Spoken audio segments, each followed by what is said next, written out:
Mahirap ang maging mahirap. Alam mo yung pinakamasakit na pwede mong maranasan bilang tao? Yun ay ang isilang ka sa mundong ito na wala kang kahit ano. Yung mamulat ka sa mundong to na wala ka ng mga bagay na gustong makita ng mga mata mo.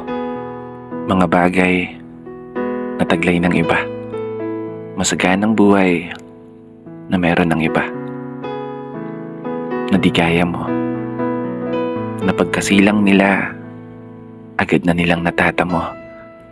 Kaya minsan, di ko rin maiwasan na tanungin ang kapalaran. Bakit hindi ko nagawang maranasan? Yung isilang na meron kang kahit ano na pwede mong pagkukunan. Meron kang mamanahin. May sariling tahanan. Yung tipong umulan man o umaraw, may laman ng mga plato sa hapagkainan.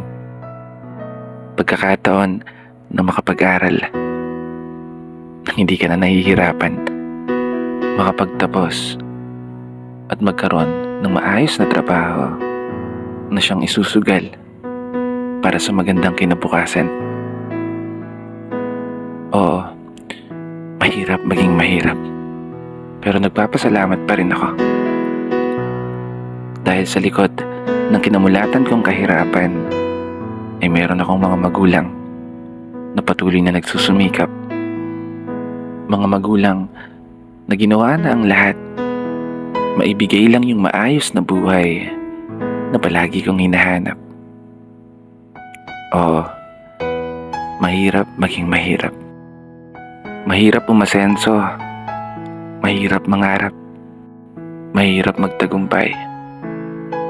Mahirap makalap yung mga bagay na gustong mapasa kamay sa hinaharap. Kahit pa mahirap, maging mahirap. Oo, namulat ako sa mundong to na isa akong mahirap. Pero pinapangako ko sa sarili ko, hindi ako mamamatay ng mahirap. Hindi ako papayag na hindi ko magagawang matupad lahat ng aking mga pinapangarap para sa sarili at para sa aking pamilya at para sa aking mga magulang. Huwag po kayong mag-alala.